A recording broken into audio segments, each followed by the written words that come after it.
અયોધ્યા રામ મંદિર પ્રાણ પ્રતિષ્ઠા મહોત્સવમાં ભાગ લઈ સારસાના અવિચલ દાસ મહારાજ પરત ફર્યા. ભક્તો અને અનુયાયીઓ દ્વારા કરવામાં આવ્યું ભવ્ય સ્વાગત.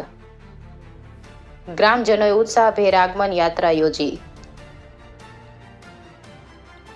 જગતગુરુ અવિચલ દાસ મહારાજ સત કેવલ સંપ્રદાયના છે ગાદીપતિ. રામ જન્મભૂમિ સંઘર્ષ સમિતિથી ગુરુજી જોડાયેલા છે. બાબરી ધ્વંસ સમયે ગુરુજી ભોગવી ચૂક્યા છે જેલવાસ. રામ મંદિર માટે વર્ષોની પ્રતીક્ષા થઈ પૂર્ણ. અવિચલ દાસ મહારાજ. અલ્પા પટેલ.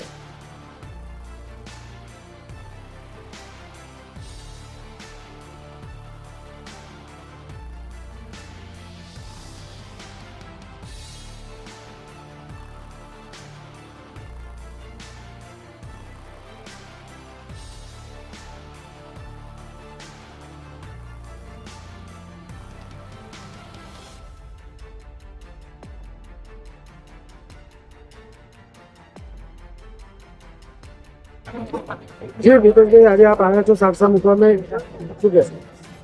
આજે સારસા મુકામે સંત સમિતિના ચેરમેન સારસાપુરી સત્વ કૈવલના ગુરુગાદી એવા આદરણીય અવિચલદાસજી મહારાજ જે 22મી જાન્યુઆરીના રોજ અયોધ્યા મુકામે આદરણીય પ્રધાનમંત્રી નરેન્દ્રભાઈ મોદી સાહેબે રામ મંદિરમાં પ્રાણ પ્રતિષ્ઠા કરી એના સાક્ષી અને જ્યારે કાર સેવક તરીકે પણ એ ગયેલા હતા, બંને પ્રસંગમાં જે સાક્ષી તરીકે એમને જે હાજરી આપી છે એમના આશીર્વાદ લેવા માટે હું આજે અહીં સારસા મુકામે આવ્યો હતો.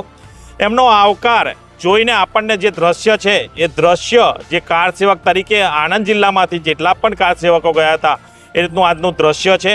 એમણે કહ્યું એમ, અવિચલદાસજી મહારાજે કહ્યું એમ કે પૂરા ભારત દેશમાં જ્યાંથી પણ એ રોડ ઉપરથી પસાર થયા, એરપોર્ટ સુધી પણ ગયા, ત્યારે એક દિવાળીનો જે તહેવાર હોય છે એ રીતના તહેવાર દરેક ગામમાં ઉજવાયા છે. આણંદ જિલ્લામાં પણ બધા જ ગામોમાં ગઈકાલે એક દિવાળીનો તહેવાર ઉજવાતો હોય એ રીતનો તહેવાર ઉજવાયો હતો. આદરણીય પ્રધાનમંત્રી નરેન્દ્રભાઈ મોદી સાહેબે જે રીતે આપણા અયોધ્યા મંદિરમાં રામ ભગવાનની પ્રાણ પ્રતિષ્ઠા કરી અને પૂરા ભારત દેશના રામ ભક્તોને કહ્યું કે અહીંયા આવી અને આપ દર્શન રામલલ્લાના કરી શકો. જે 500 વર્ષ જૂનું આપણું રામ મંદિર હતું અને ત્યાં આગળ આપણે બધા જ વર્ષોથી જે રાહ જોઈ રહ્યા હતા, એમાં આપણા અવિચલદાસજી મહારાજ ગયા એ આનંદના માટે એક ગૌરવનું વાત છે. અને એમને ત્યાં આગળ એ જે આપણી પ્રતિષ્ઠા થઈ રહી હતી ત્યાં આગળ પણ એમને પોતે પણ ત્યાં આગળ સાક્ષી રૂપે અને ત્યાં આગળ એમને પૂજા અર્ચના કરી.